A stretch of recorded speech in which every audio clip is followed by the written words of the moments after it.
Hello, I'm here to talk to you about one of my favourite neo-pagan goddesses, Sheela Na Gig. I love her a lot. This is my first ever video explaining what a goddess or what a certain goddess is, and I do intend to make a lot of videos like these, so she's my first one. So firstly, nobody really knows what she is. So I'm talking to you about educated guesses from what or who she is, and I'm going to put down below in the description a video where I've got almost all my information from. However, I did get some of my information from other parts of the internet. So she is a goddess from the oracle, the goddess oracle, the oracle cards, the goddess oracle. And when I first got this, this is probably going to be a long video. When I first got this deck, I was flicking through and I saw this image and I was like, well, who the heck is she? Because she looks awesome. And I pulled her out for myself and I was like, oh wow. So she's described as opening, and she's grey, she's a crone, she's a hag goddess. I like calling her a hag goddess.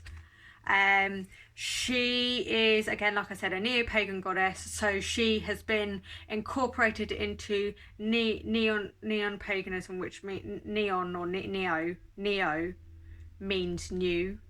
So she's been incorporated into the new pagan as a goddess, as a death goddess, a crone goddess, a life goddess, and she can also be a triple goddess. So where's she from, where she found, how she's depicted, etc, etc. Let's talk about that. So where does she originate from? Probably Ireland. Where and how is she depicted? She is depicted in stone masonry on English and Irish churches. Christian churches. She is often placed in masonry, so stone masonry, on Christian churches, either above doorways, above windows, sometimes on clock towers or bell towers, and she's usually about that big or sometimes smaller, and she's usually depicted as a hag or a pregnant woman, and sometimes a maiden, literally as in the picture, holding open her yoni, like spreading her legs and getting it all out there. She I actually go to visit churches that have got her on them. It's like a thing that I do with my mum. We like drive around England and we try and find her on stone churches, and she's really interesting. So you might think, what, she's on Christian church, there's a woman, a disgusting woman on a church, on a Christian church? That's obscene. Like, why would they do that? Like, and you'd think, oh, is she a pagan goddess? She probably is from pre-Christian, but she was actually made and put on medieval churches, so quite a fair amount of time after the church had taken over England and Ireland, and then she was made and put onto churches. So that's very interesting that the Christians have adopted her and adopted or created her, because nobody knows, and put her onto their churches. Okay, so why did Christians go out of their way to make stone masonry carvings of Sheela Na-Gigs, because that's what they're called? Why did they do that? Purposely make them and then purposely put them on their churches, above doorways or above windows. Why did they do that? Well, nobody really knows why, because there's not really any written evidence as to why. Nobody really knows where she originates from. So when I'm talking to you about this, like I said, this is all educated guesses. So a lot of people think she is either there to avert the evil eye, and that's kind of why I wore this hand of Hamza or hand of Fatima, to avert the evil eye. So if people are thinking ill wishes about the church, or people thinking ill wishes about certain people, the symbol of a woman spread-legged open, like exposing her yoni, is to avert the evil eye. And they usually put, like I said, above church or doorways, because they're thresholds, and thresholds are considered very sacred. Throughout all of time, openings to buildings have been considered sacred. The threshold is a sacred place, especially to a church, because you're walking into the house of God.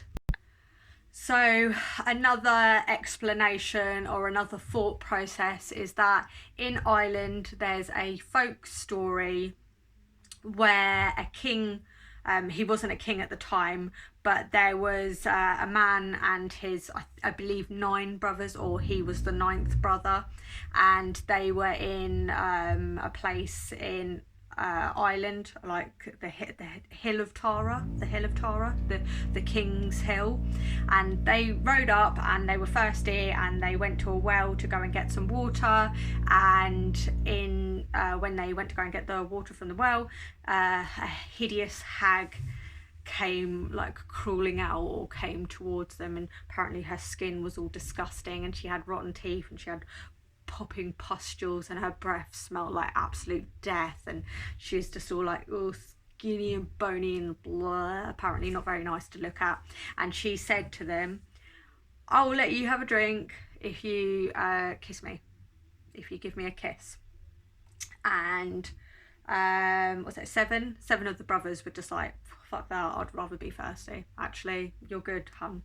And then one of the brothers came up to her and gave her a kiss on the cheek, and she said to him, "Okay, well, for that I will give you a little bit of water and you can go on your way." And then the last brother, King Niall, King Niall, he came up to her, he snogged her in the mouth, and he went to bed with her, and he had his wicked way with her, and he had a good time doing it. And then once he'd had his way with her and gave her what she wanted, some sweet loving that she wanted,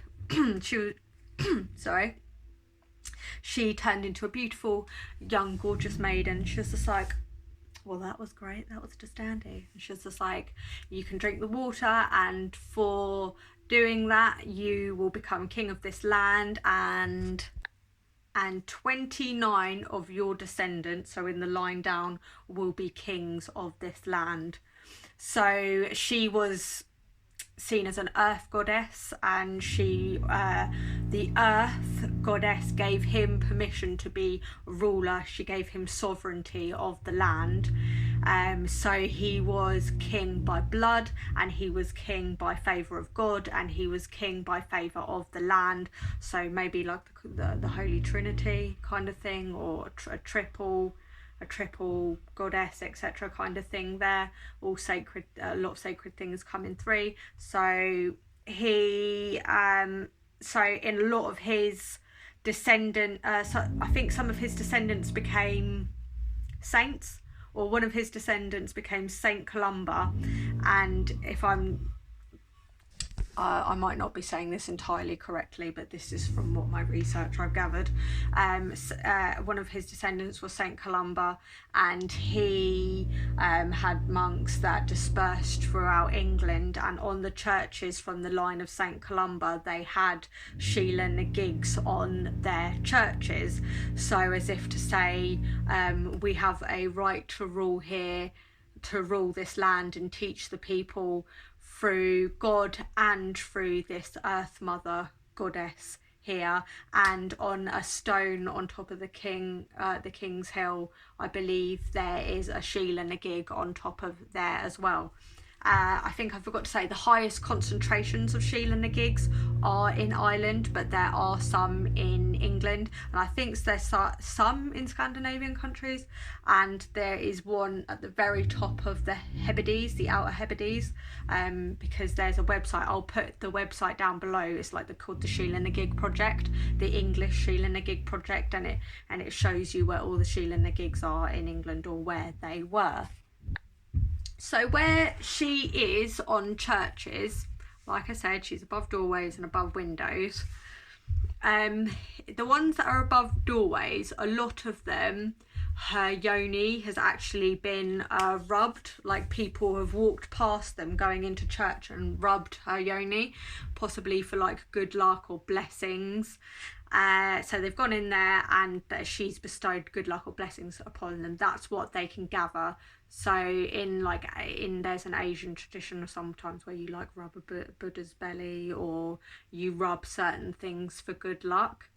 That's why they think some of these Sheela Na Gigs above the doorways are rubbed away. So to me, this means that the people noticed her, and the people revered her, and the people saw her as a protectress, that she would protect them and she would protect the church. So this is possibly the feminine mother, grandmother energy, protecting her people, protecting her parish, protecting her flock alongside God. So in that way, I would see her as she probably was an old pagan goddess in the memories of the people that, you know, that revered her enough to put her on churches.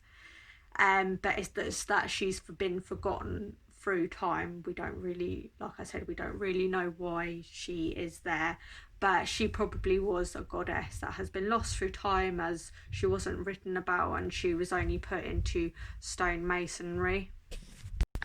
So I'm not going to go too much into this.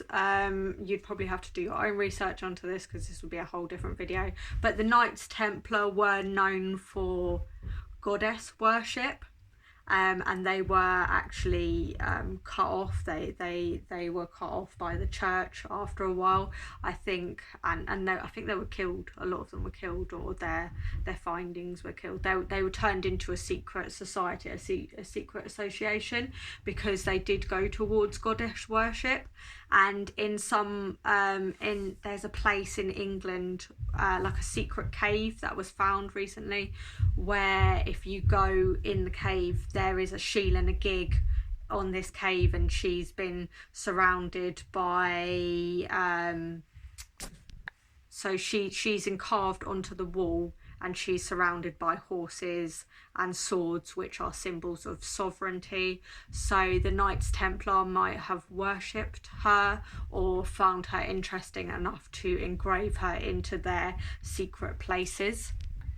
Now, there were a lot more Sheela Na Gigs, nobody knows how many, but over time they abruptly stopped being made, because somewhere they must have thought, oh my god, a woman opening her legs, how un-Christian, let's destroy her. So a lot of them were taken off of the churches, and they have been burnt. They were thrown into fires, and then thrown into wells, or thrown into ditches, and then they've been uncovered and seen that they were burnt and thrown into ditches, etc. A lot of them have been taken off of churches, because people have found them offensive over the times, and a lot of this was done in the Victorian times, because the Victorian upper class didn't think that the working man should see such a pornographic thing as a stone woman opening her legs up and showing her vagina. So what they do is they take them off, and then they put them in their own secret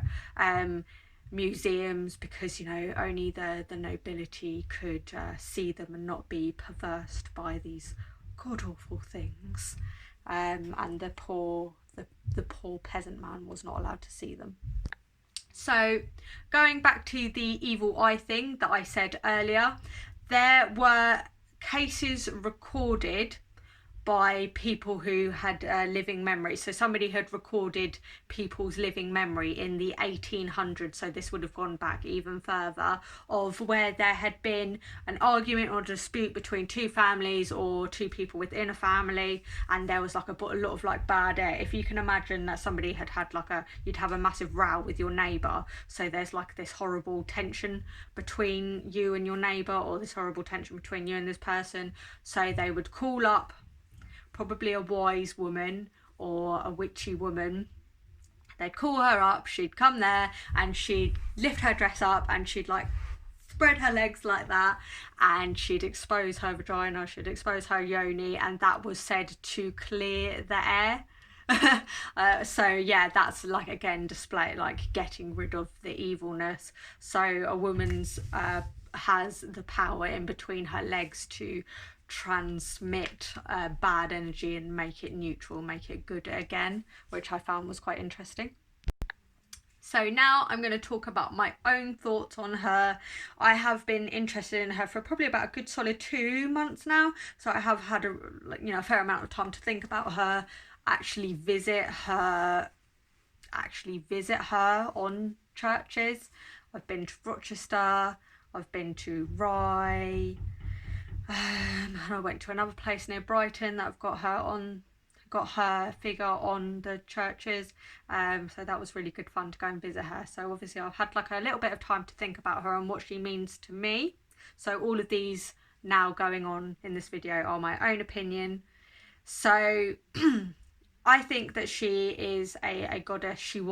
I believe that she was a goddess from long ago that people forgot about, but always kept within their minds. Like she was a good luck charm, and she was probably much more revered before Christianity. She was probably an earth goddess before Christianity, or a life goddess. That cycle, that circular cycle of you're alive, you die, you're alive, you die kind of thing. So I believe that's probably what she was, and I think that she was a protectress of women giving birth, because a lot of women would have died during childbirth, and I believe that she was probably a transmuter of bad energy. She would probably take bad, like people would go to her with their woes, they'd tell her, they'd probably rub her yoni or whatever. Maybe she was carved into wood beforehand, and then she'd help them with their woes. And she was probably like a grandmother figure, because a lot of the time she is depicted as almost skeletal and deathly, or and with sagging breasts and stuff like that, as in like the really sagging breasts, as in like she's had many children beforehand. She has a lot of knowledge to give to people, and she wants to protect women giving birth. And I reckon men would have revered her because she would have protected their wives, she would have protected their grandchildren and their daughters, etc., through this birthing process. And having children was such a massive thing back then, because it's like the renewing of blood, the family blood. I believe that she would have been like a goddess that wouldn't have taken things so seriously. So I've done a tarot card reading that I'm going to post at the same time as this video, and I'm going to attach it down below if you'd like to look. And I believe that she just wouldn't take things so seriously. I believe there would have been a lot of humorousness about her, especially because she is spreading her legs. She doesn't take life seriously. She embraces all, and I think that she would have been a very loving goddess. They would have seen her as that. This is all my own opinions. These are not facts by any means. So for us now, I believe that she's a way to connect to Mother Earth, and I also believe that she's a bridge between the masculine and the feminine. So if we think about Christianity, it is a very heavily based masculine religion, and I believe that she was a way to bridge the masculine and the feminine. and she is still a way to bridge the masculine and the feminine, the divide there. She makes me, when I started working with her and thinking about her, she made me like think about the crone and the hag aspect, that, you know, if I don't die before I get there, like, I will become a crone, I will become a hag, and her energies and what she can teach us and what she can teach me.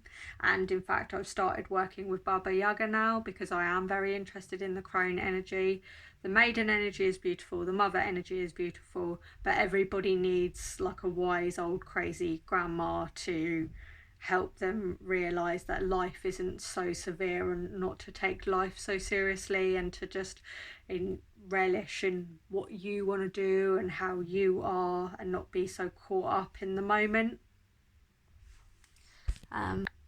So I believe she's a very protecting goddess. She is, or would have been, a very protective goddess.